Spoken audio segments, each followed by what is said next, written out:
आपण सगळे चिपळूण चिपळूण नगरपालिकेच्या हद्दीतील शंकरवाडी येथील नलावडे बंधाऱ्याच्या इथे आलेलो आहोत.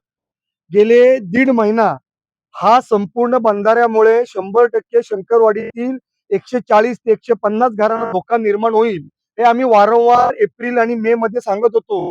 तरी सुद्धा संबंधित जो बिल्डर आहे त्यांनी जाणीवपूर्वक हे संपूर्ण बंधाऱ्याचं काम चालू केलं. चिपळूण नगरपालिकेने त्याची गडग्याची परवानगी रद्द केली, तरी सुद्धा त्यांनी उरलेलं काम पूर्ण करण्याचा प्रयत्न केला.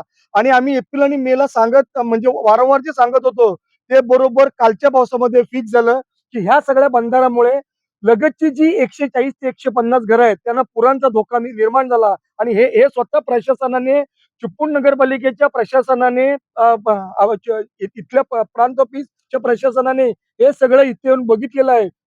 तरी आम्हाला या दोन्ही प्रशासनाला आणि जिल्हा प्रशासनाला विनंती आहे की कोणत्याही परिस्थितीमध्ये हा जो गडगा आहे हा गडगा कोणत्याही परिस्थितीमध्ये संपूर्ण ढासळणं गरजेचं आहे. आणि हा जर गडगा कायमस्वरूपी इथं राहिला तर शंकरवाडी, मुरादपूर आणि या सगळ्या भागाला पुराच्या पाण्याचा धोका जो निर्माण होतोय याचा अनुभव आम्ही काल घेतलेला आहे.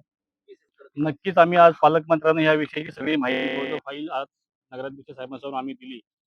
तसं पालकमंत्र्यांनी सुद्धा ह्याच्यावर आम्ही बघून विचार करून आम्ही सांगतो असं सांगितलंय. कालच आम्ही आमचे सन्माननीय विधान परिषदेचे आमदार जटार साहेब ते आता पावसाळी अधिवेशनामध्ये आहेत. त्यांच्याजवळ इथले जे काय आपल्याकडे परवा पाणी भरलं होतं, पाण्याचे व्हिडिओ, त्या लोकांची जी बोलण्याची परिस्थिती सगळ्या आम्ही त्यांना पाठवलेला आहे. ते हा विषय येणाऱ्या पावसाळी अधिवेशनात उद्या ह्या विषयात पण घेणार आहेत. आपण सगळे पाहताय की ह्यामुळे काल जवळ-जवळ पावसाच्या थोडक्यात जर संध्याकाळी पाऊस थांबला नसता, तर जवळ-जवळ शंकरवाडीच्या सगळ्याच घरात ते पाणी घुसलं असतं. त्यामुळे माझी प्रशासनाला सर्वांना विनंती आहे, की आपण हा बंधाऱ्याविषयी योग्य तो निर्णय घ्यावा.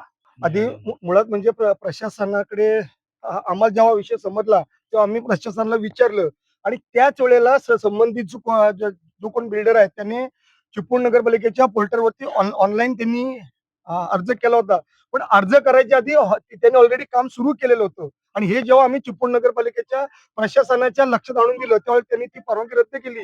परंतु प्रशासनाने आम्ही पहिली मागणी केल्यावर जर ही परवानगी रद्द केली असती तर आज संपूर्ण बंधारा उभा राहिला नसता. प्रशासनाने आमच्या सगळ्यांच्या ह्याच्या खातर प्रशासनाने कोर्टामध्ये कॅवेट दाखल केलेला आहे. त्याची 15 तारखेला सुनावणी आहे.